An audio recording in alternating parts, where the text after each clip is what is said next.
이 세상에는 여러 종류의 사랑이 존재하죠.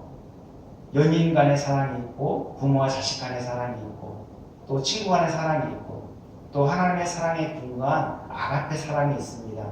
그래서 C.S. 루이스는 사랑에 대해서 이렇게 말했습니다. 우리는 에로스에 의해 태어나고, 스톨게로 양육되고, 필레오로 성숙되고, 아가페로 완성된다라고 그렇게 말했습니다. 에로스, 스톨게, 필레오, 그 사랑의 크기와 깊이와 너비는 측량할 수 없습니다. 왜냐하면 물리적인 것이 아니기 때문에 측량을 할 수가 없는 것이죠. 하물며 하나님의 사랑에 근거한 아가페 사랑은 어떠하겠습니까? 더더욱 측량할 길이 없을 것입니다. 바울은 에베소서를 마무리하면서 사랑으로 대비를 장식하고 있습니다. 그 사랑은 하나님 사랑에 근거한 아가페 사랑입니다. 사랑의 힘은 실로 대단하죠. 엄청난 파워를 갖고 있습니다.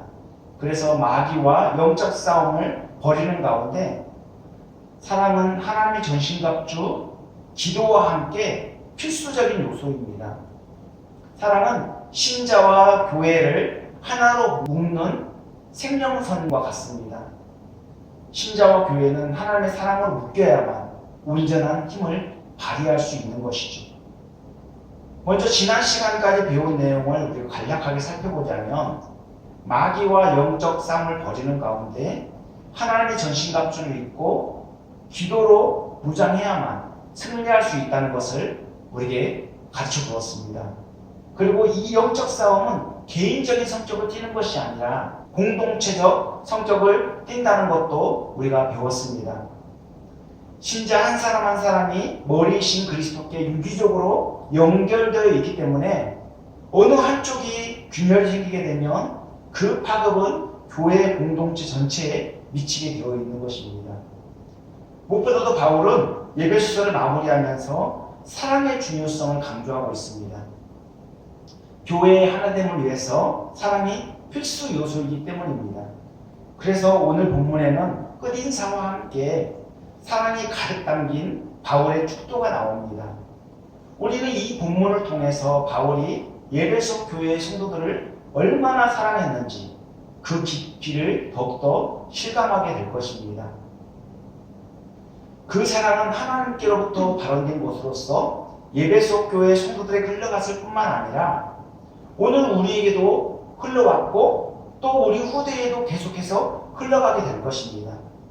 바울이 에베소 교회에 보낸 편지는 에베소 교회 성도들만 위한 편지가 아니라 하나님을 변함없이 사랑하며 마귀와 영적 전쟁을 치르는 모든 신자와 교회를 포괄하고 있습니다.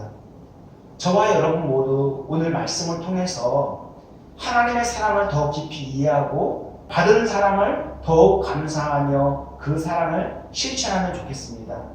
그래서 어린아이처럼 사랑을 받는 것만 좋아하지 말고 성숙한 신자로서 하나님께로부터 받은 사랑을 흘려보내는데 앞장서면 좋겠습니다. 어떻게 하면 하나님을 기쁘시게 할까?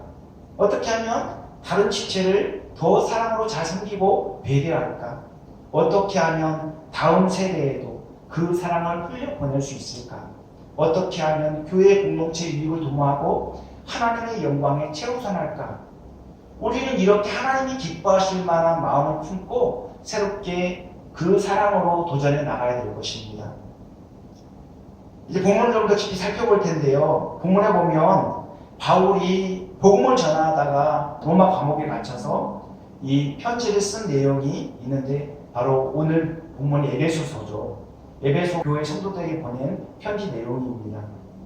바울이 에베소서를 쓴 이유는 유대인과 이방인들이 섞여 있는 가운데 서로 분쟁이 생기고 그리고 사랑으로 하나 되지 못한 그런 모습을 보면서 그렇게 분쟁이 심한 교회에 복음의 비밀을 알림으로써 교회의 하나됨을 피력하고 또 그리스도 안에서 더욱더 연합되게 하는 것이 이 에베소서를 쓴 목적입니다. 바울은 당장이라도 달려가서 에베소 교회 성도들 만나서 위로하고 싶었지만 지금 바울이 로마 감옥에 죄수 친분으로 갇혀있기 때문에 그렇게 할 수 없었죠. 그래서 대신 편지를 써서 자신의 사정을 알리고 그 교훈을 그들에게 가르치고자 했던 것입니다. 오늘 본문 21절에 보면 나의 사정 곧 내가 무엇을 하는지 너희에게도 알리려 하노니 사랑을 받는 형제요 주 안에서 진실한 일꾼인 두기고가 모든 일을 너희에게 알리리라고 말씀하고 있습니다. 여기서 바울은 두기고라는 인물을 소개하고 있죠. 그러면서 그가 무슨 역할을 하는지까지 구체적으로 밝히고 있습니다. 두기고가 누구일까요? 그는 한마디로 말해서 바울의 우편 배달부였습니다. 그 이름의 뜻은 유쾌함이라는 뜻을 갖고 있습니다. 두기고는 그 이름에 걸맞게 바울의 편지를 성도들에게 전해주면서 유쾌함을 선사했던 그런 사람입니다. 두기고는 바울의 사정을 잘 아는 동역자였고 바울과 일정 기간 동안 동행하며 함께 지냈던 바울의 채찍근이었습니다. 그는 소아시아 출신의 회신자로서 3차 전도 여행 말년에 드로아에서 바울 일행과 합류하게 되죠. 그리고 예루살렘까지 동행하게 됩니다. 이때 바울 일행은 어려움에 처한 예루살렘 교회를 돕기 위해서 각 지역 교회로부터 모은 헌금을 전달하러 가는 길이었습니다. 바울은 이 헌금을 혼자 전달할 수도 있었지만 각 지역 교회를 대표할 만한 그런 사람들을 대동해서 그렇게 교회에 하나 된 은혜를 나누고자 했던 것입니다. 중요한 것은 두기고가 그 중에 한 사람으로 언급되고 있다는 사실입니다. 그런 의미에서 두기고는 아시아 지역 교회의 대표격에 위치한 사람이었음을 우리가 유추해 볼 수 있습니다. 그리고 두기고는 골로새 교회에도 바울의 편지를 전달하였습니다. 그래서 골로새서 4장 7절에 두기고가 내 사정을 너희에게 알려주노니 그는 사랑받는 형제요 신실한 일꾼이요 주 안에서 함께 종이된 자니라고 밝히고 있습니다. 그리고 두기고는 빌레몬에게도 이 바울의 편지를 전달하였습니다. 골로새서 4장 9절에 신실하고 사랑을 받는 형제 오네시모를 함께 보내노니 그는 너희에게서 온 사람이라 그들이 여기 일을 다 너희에게 알려주리라 이렇게 말씀하고 있습니다. 오네시모가 누굽니까? 골로새 교회의 중요 인물이었던 빌레몬의 종이었습니다. 그런데 그 오네시모가 주인 빌레몬의 돈까지 훔쳐서 도망가게 되죠. 로마까지 도망가게 되는데 그 로마에서 바울을 만나서 전도를 받고 새롭게 변화가 됩니다. 그래서 신자가 되죠. 이에 바울은 그 주인 빌레몬에게 편지를 써서 두기고 편에 보내게 되는데 편지만 보내는 것이 아니라 이 오네시모와 함께 보냅니다. 그 바로 편지가 빌레몬서죠. 그리고 두기고는 그레데 교회를 목회하고 있는 디도에게도 바울의 편지를 전달하였습니다. 그래서 디도서 3장 12절에 내가 아데마나 두기고를 내게 보내리니 그때 내가 급히 니고볼리로 내게 오라. 내가 거기서 겨울을 지내기로 작정하였노라고 말씀하고 있습니다. 이처럼 두기고는 우편 배달부로서 맡겨진 사명을 충성스럽게 감당했던 그런 사람이었습니다. 본문 22절에도 바울이 두기고를 우편 배달부로 낙점한 이유에 대해서 더욱더 명확하게 알려주고 있습니다. 우리 사정을 알리고 또 너희 마음을 위로하기 위하여 내가 특별히 그를 너희에게 보내었노라고 밝히고 있죠. 바울과 두기고는 얼마나 주님 사랑으로 결속되었는지 그 면면을 살펴보면 사랑이 흐르고 있음을 우리가 확인할 수 있죠. 혹시 여러분이 누군가에게 중요한 일을 부탁할 때 아무에게나 맡기지 않을 것입니다. 기본적으로 믿을 만한 사람에게 부탁할 것입니다. 그 중요도가 높으면 높을수록 더욱 믿을 만한 사람, 신뢰할 만한 사람에게 그 일을 부탁할 것입니다. 이 사람에게 맡기면 확실해. 이 사람에게 맡기면 더 이상 돌아갈 필요도 없어. 믿고 맡기는 그런 사람, 확신이 들 만한 그런 사람이 바로 그런 사람이 두기고였습니다. 그만큼 바울은 두기고를 신뢰하였던 것입니다. 지금까지 살아오면서 자신의 중요한 일을 믿고 맡길 만한 사람이 몇이나 됩니까? 또한 자신을 믿고 맡기는 사람에게 신의를 저버리지 않고 책임감 있게 감당할 수 있습니까? 각각 순전함과 진실함으로 신뢰관계를 잘 다져가시면 좋겠습니다. 많은 사람들과 이렇게 신뢰관계를 쌓고 그렇게 신뢰관계를 구축해 나가는 것이 중요합니다. 서로 멀리 떨어져 있어도 서로 간의 진정성을 느끼고 호감을 갖고 살아가게 된다면 얼마나 행복하겠습니까? 사정에 따라서 얼마든지 멀리 떨어져 살 수 있겠죠. 그렇다 하더라도 늘 그리워하고 또 만나면 동지선달 꽃보듯이 반갑게 만날 수 있는 그런 사이가 되면 얼마나 좋겠습니까? 저와 여러분 모두 바울과 두기고의 관계처럼 주님의 사랑 안에서 서로 사랑스러운 관계가 되어가면 좋겠습니다. 서로에게 사랑스러운 관계가 되기 위해서는 하나님의 사랑에 근거를 두어야만 합니다. 하나님께 받은 사랑이 너무 크기 때문에 그 사랑에 감사하며 다른 사람을 배려하고 사랑을 실천할 수 있는 것이죠. 그 사랑의 실천은 본성적으로는 불가능한 일입니다. 왜냐하면 인간의 본성은 아담이 범죄함으로써 완전히 타락하고 무능력하게 되었기 때문입니다. 그러므로 참된 사랑의 실천은 하나님께 받은 사랑에 근거해야만 합니다. 하나님께 받은 사랑에 근거한 그 사랑의 실천은 대가를 바라지도 않고요. 그냥 받은 사랑에 감사해서 그렇게 행하는 사랑이기 때문에 조건이 없습니다. 조건 없이 형제와 자매를 사랑할 수 있는 것이죠. 예수님께서는 요한복음 13장 34절 35절에 새 계명을 너희에게 주노니 서로 사랑하라. 내가 너희를 사랑한 것 같이 너희도 서로 사랑하라. 너희가 서로 사랑하면 이로써 모든 사람이 너희가 내 제자인 줄 알리라고 말씀하고 있습니다. 어떻게 주님의 제자인 것을 증명할 수 있습니까?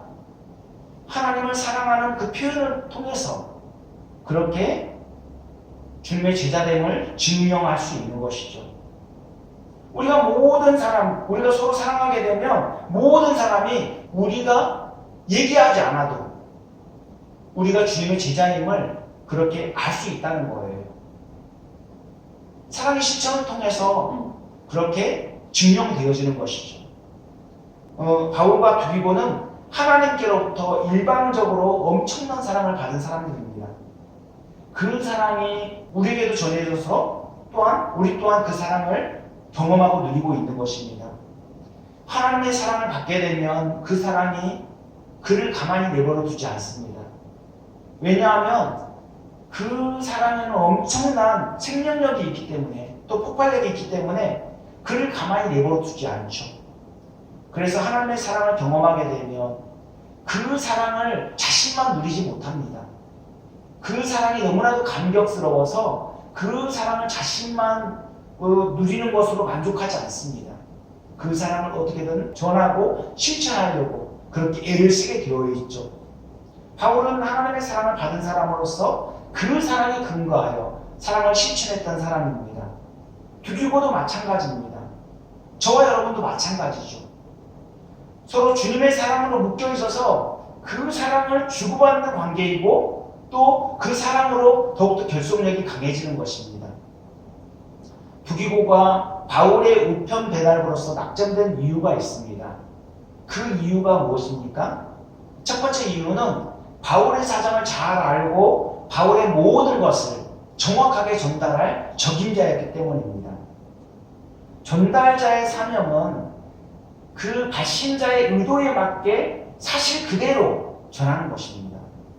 발신자가 지금 어디에서 어떻게 지내고 있고 또 무엇을 하고 있고 무엇을 원하는지 그 모든 사정을 수신자에게 정확하게 전달해야만 하는 사명을 갖고 있는 것입니다. 그래서 편지의 내용도 중요했지만 편지를 전달하는 사람도 매우 중요했습니다. 당시 우편 배달부는 오늘날의 우편 배달부처럼 단순히 우편물만 전달해주는 역할이 아니었습니다. 통신수단이 발달되지 않은 시대이다 보니 우편 배달 업무만 담당하는 사람이 있는 것이 아니었습니다. 현지에 있는 사람을 통해서 인편으로 편지를 전달해야만 했죠. 저도 어릴 적에 그 직전화가 저희 집에는 이제 없던 시대였죠. 동네에 한두 개 정도 이렇게 설치가 되어 있고 그 외에는 직전화가 없는 상태였습니다. 둘째 작은아버지 저희 동네에 살고 계시고 셋째 작은아버지 저희 동네에 살고 계시고 또 일가 친척들이 많이 이렇게 그 동네에 모여 살았죠. 근데 이제 아버지가 고등학교 2학년 때 이렇게 돌아가셨는데 밤중에 아버지가 이렇게 돌아가셨어요. 근데 이제 숨을 거두시기 직전에 아버지가 위독하시니까 급히 와달라고 소식을 전하라는 그런 명령을 받고 저는 밤중에 이제 작은아버지들한테 돌아다니면서 그 소식을 전해야만 했습니다. 가는 내내 울면서 그렇게 그 안타까운 소식을 전하려고 애썼던 그런 기억이 납니다. 소식을 전한다는 것은 그냥 단순히 이렇게 편지를 보낼 때 당시 인편으로 이렇게 소식을 전한다고 했을 때 단순히 편지만 보내는 그런 형태가 아니었어요. 전달하는 사람 있지 않습니까? 편지와 함께 그 전달하는 사람이 이렇게 딱 가게 되면 어떤 느낌이 들겠습니까? 그 표정부터 그 상황을 어느 정도 좀 인지를 하게 되죠. 작은아버지도 제가 울면서 그 밤중에 달려온 것을 보고 직감을 했을 것입니다. 그래서 불이 나게 옷도 제대로 걸치지 못한 채 이렇게 나서는 모습을 보게 되었는데요. 그런 어떤 뉘앙스가 다 거기에 배어 있는 것이죠. 그리고 지금처럼 종이나 필기구가 발달되지 않은 상태에서 방대한 내용을 종이에 담아내기에는 많은 제약이 따랐을 것입니다. 더욱이 감옥에 갇혀 있었기 때문에 편지를 쓰기가 더욱더 열악한 상황이었습니다. 이러한 상황 속에서 편지가 정확하게 전달되는 것이 기본이고 바울의 사정과 심정뿐만 아니라 바울의 일거수일투족까지 전달할 수 있는 사람이 필요했던 것이죠. 그 조건에 부합한 사람이 바로 두기고였습니다. 두기고는 바울과 같이 주님의 사랑을 공유하고 있으며 바울과 함께 동고동락했기에 바울의 사정을 너무도 잘 알고 있었습니다. 무엇보다도 주님의 비전, 같은 비전을 품고 있는 동역자였기 때문에 중책을 맡기기에 조금도 주저함이 없었던 것이죠. 두기고가 바울의 우편 배달부로 낙점된 두 번째 이유가 있습니다. 두 번째 이유는 바로 사랑을 받는 형제이기 때문입니다. 바울은 두기고를 사랑을 받는 형제라고 소개하고 있습니다. 두기고는 바울을 통해서 예수님을 알게 되었고 예수님의 사랑을 경험한 자입니다. 그렇기 때문에 바울처럼 교회를 아끼고 사랑하는 그런 사람이었습니다. 바울의 사랑이 담긴 편지를 두기고가 아니라 만약 예수님을 전혀 알지 못하는 사람이 전한다고 가정해 보십시오. 과연 바울의 사랑을 어느 정도, 얼마만큼 잘 전달할 수 있겠습니까? 그 사랑을 전달하기 위해서는 먼저 그 사랑을 경험하지 않으면 안 됩니다. 그 사랑을 경험한 사람이 가장 그 사랑을 잘 전달할 수 있는 것이죠.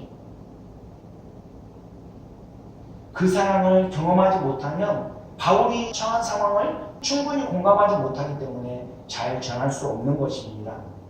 복음을 전하다가 감옥에 갇혀있는 바울을 어떻게 이해할 수 있겠습니까? 그리고 바울이 얼마나 에베소 교회 성도들을 사랑하는지 그 마음을 어떻게 담아낼 수 있겠습니까? 편지는 단순히 안부만 묻고 정보만 전달하는 그런 매체가 아니라 사랑을 포함해서 그 모든 것을 포괄적으로 전달하는 그러한 전달 매체입니다. 그리고 두기고가 바울의 우편 배달부로 낙점된 세 번째 이유가 있는데요. 그것은 주 안에서 진실한 일꾼이었기 때문입니다. 두기고는 하나님을 기쁘시게 하는 일꾼이었습니다. 즉 하나님의 명령에 순종되는 하나님의 청지기였던 것입니다. 두기고가 바울의 심부름을 하는 것도 하나님을 경외하기 때문에 가능한 것입니다. 바울이 두기고에게 우편 배달부로서 사명을 맡겼을 때 두기고는 얼마든지 거절할 수도 있는 것입니다. 왜냐하면 강제력이 없기 때문에 자기 의지대로 그것을 거절할 수도 있고 그것을 받아들일 수도 있는 것이죠. 두기고가 바울의 부탁을 받아들인 것은 바울의 사사로운 부탁이 아니기 때문에 그렇습니다.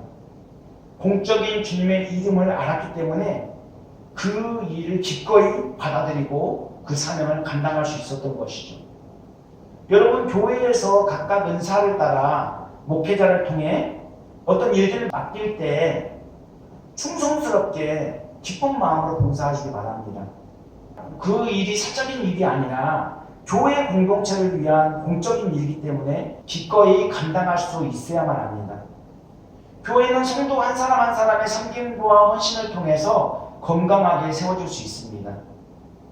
담임 목사 혼자서 또는 어떤 특정인이 일을 도맡아서 하는 것은 바람직한 교회상이 아닙니다.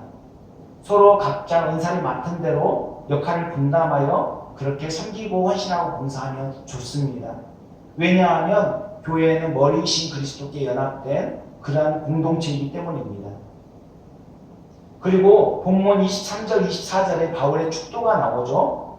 아버지 하나님과 주 예수 그리스도께로부터 평안과 믿음을 겸한 사랑이 형제들에게 있을지어다.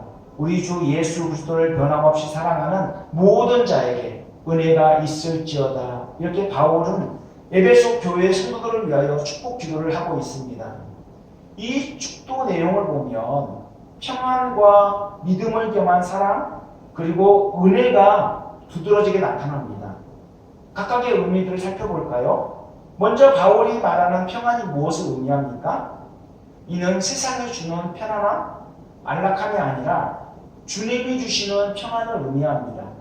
그러니까 세상의 어떠한 환경과 조건에 의해서 주어지는 평안이 아니라 하나님과 관계에서 평화이고 자기 영혼의 평화이고 인간 상호 간의 평화입니다.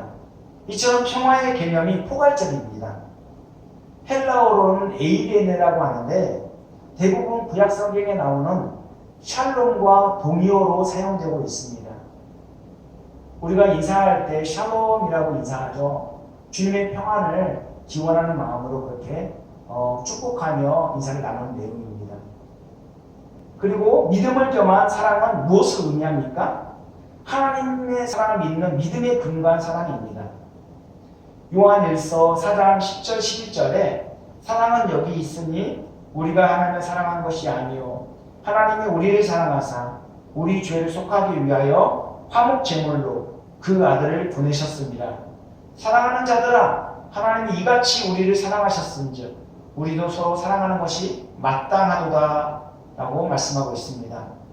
하나님을 진정으로 사랑한다면 형제와 자매를 사랑하게 되어 있고 교회를 사랑하게 되어 있습니다. 사랑한다면 그 마음이 반드시 겉으로 표출되게 되어 있다는 사실입니다. 하나님을 사랑하면 사랑할수록 하나님의 은혜가 채워져서 자연스럽게 주님의 겸손하고 온유한 성품을 닮아 그렇게 사랑이 흘러나오게 되어 있는 것이죠. 그래서 다른 사람을 배려하고 싶은 마음, 봉사하고 섬기고 싶은 마음, 헌신하고 싶은 마음이 자발적으로 생겨나고 그것은 실천하는 단계로 나가게 되어 있습니다. 이렇게 하나님을 사랑한다는 것은 삶을 통해서 증명되게 되어 있습니다. 그리고 바울이 말하는 은혜가 무엇입니까? 하나님께서 받을 자격 없는 자에게 일방적으로 주시는 선물입니다. 우리가 하나님께 뭔가를 드리고 기쁜 마음으로 봉사할 수 있는 것도 다 주님이 주신 은혜입니다. 왜냐하면 그러한 선행이 우리에게서 나온 것이 아니기 때문입니다. 1987년 4월 27일 박윤선 목사님의 성역 50년을 기념하면서 남서울교회 예배당에서 감사 예배를 드렸습니다. 예배 후에 답사를 하시는데 이런 말씀을 하셨습니다. 나는 83년 묵은 죄인입니다. 내가 무엇을 이룬 것이 있다면 그것은 모두 주님이 하신 것입니다. 라고 이런 말씀을 남기셨습니다.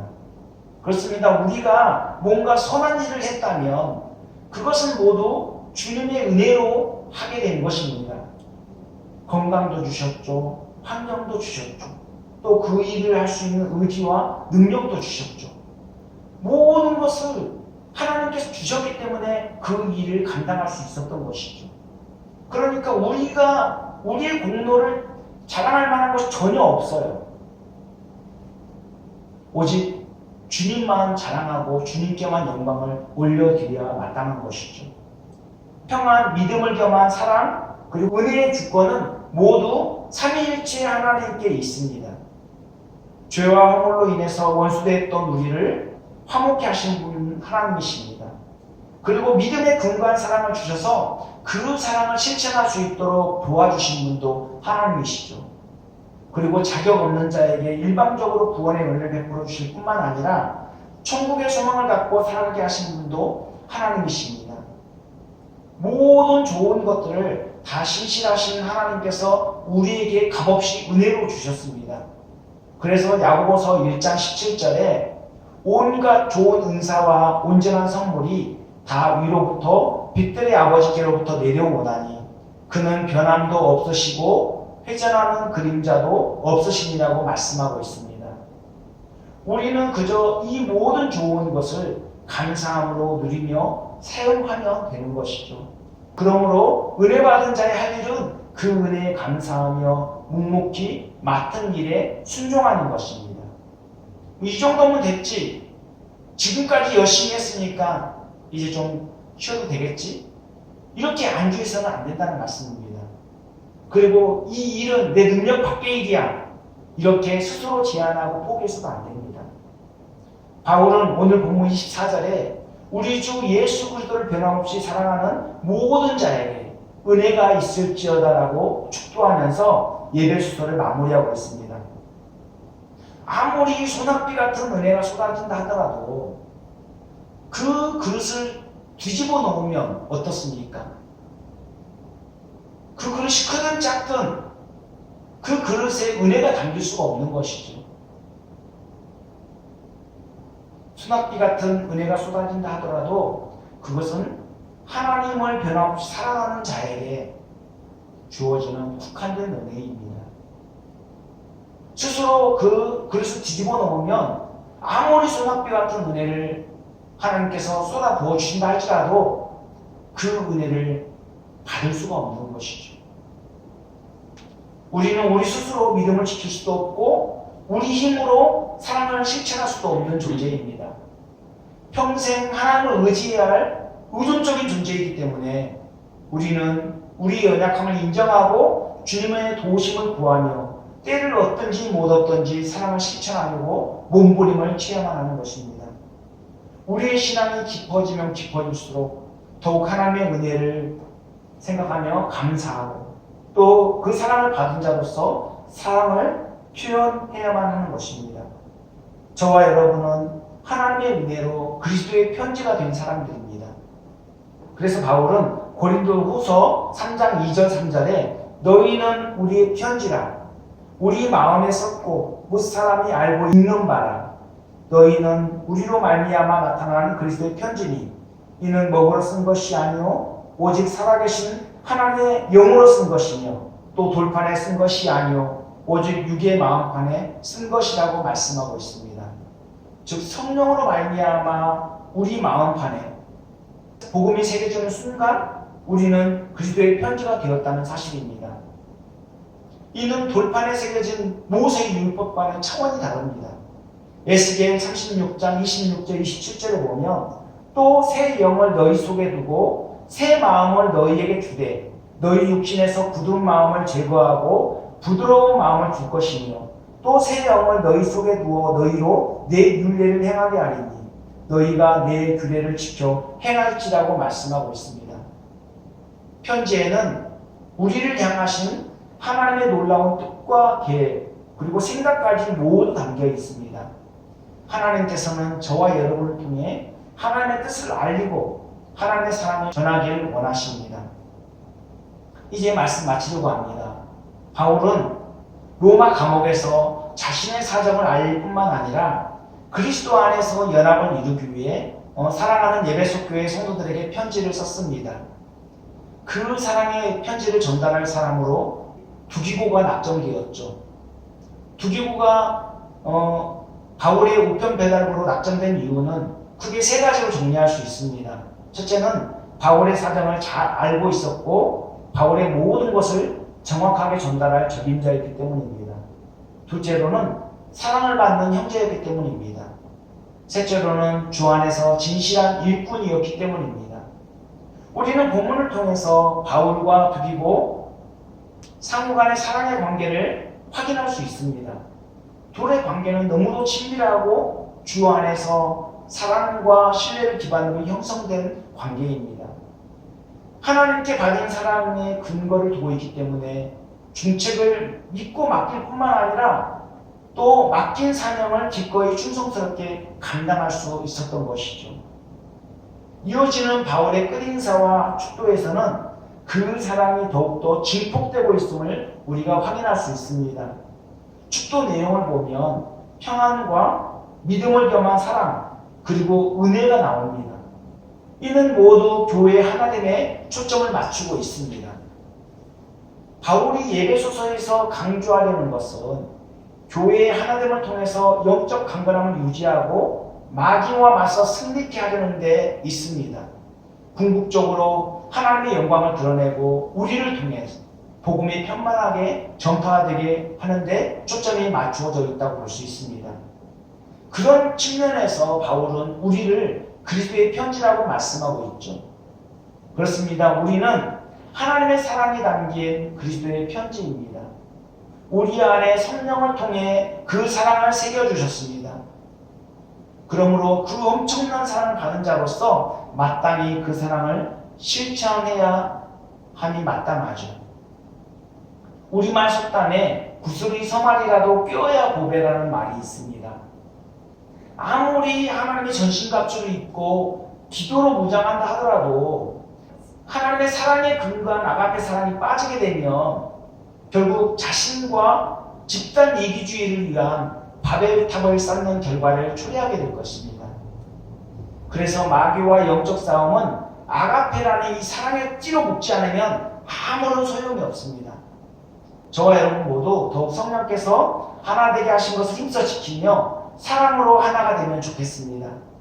그렇게 사랑의 띠로 하나가 되어 스크럼을 짜면 마귀의 어떤 공격도 막아낼 수 있을 것입니다. 코로나로 모두가 힘든 시기를 겪고 있습니다. 이러한 가운데 코로나가 끝나도 교회를 안 나가겠다는 사람들이 생겨나고 또 그 숫자는 점점 늘어만 가고 있습니다. 참 안타까운 현실이죠. 어쩌면 우리가 신앙생활하기 더욱더 어려워질 수도 있습니다. 전도하는 것조차도 지금 더 어렵고 또 예배하는 것도 많은 제한을 받고 있지 않습니까? 코로나가 끝난다 하더라도 이러한 어려움은 계속 가중될 것입니다. 이런 열악한 상황이지만 우리는 우리 본분에 충실하며 하나님께 받은 사랑의 근거에서 그 사랑을 실천해야만 합니다. 교회 안에서 더욱 연약한 자들의 약점을 돌아보고 또 꾸준히 도맡아서 앞장서서 행하는 자세가 필요합니다. 바울은 로마서 12장 10절 11절에 형제를 사랑하여 서로 우애하고 존경하기를 서로 먼저 하며 부지런하여 게으르지 말고 열심을 품고 주를 섬기라고 권면하고 있습니다. 이 말씀이 오늘 본문 말씀을 통해 우리에게 주시는 교훈의 요약입니다. 우리는 손으로 악을 이기는 자들입니다.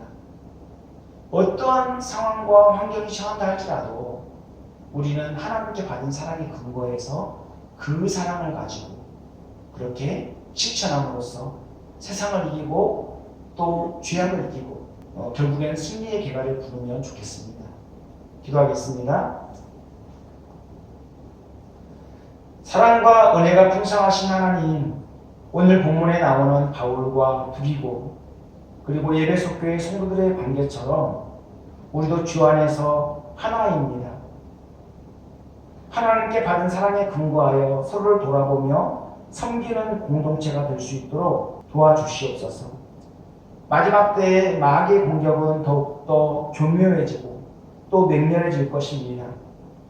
마귀는 지역교회의 분쟁을 야기시켜 힘을 소진하게 할 뿐만 아니라 복음 전파의 사명을 잘 감당하지 못하도록 우리를 끊임없이 방해합니다. 그리고 문제보다 크신 하나님을 의지하지 못하도록 자꾸만 우리의 믿음을 약화시키려 합니다. 하나님의 전신갑주를 입고 기도로 무장하길 원합니다. 그리고 한 걸음 더 나아가 사랑의 띠로 하나가 되길 원합니다. 그래서 사랑의 강력한 힘으로 마귀와 맞서 싸울 뿐만 아니라 합력하여 선을 이뤄나갈 수 있도록 도와주시옵소서. 이 모든 말씀을 예수님의 이름 받들어 기도합니다. 아멘.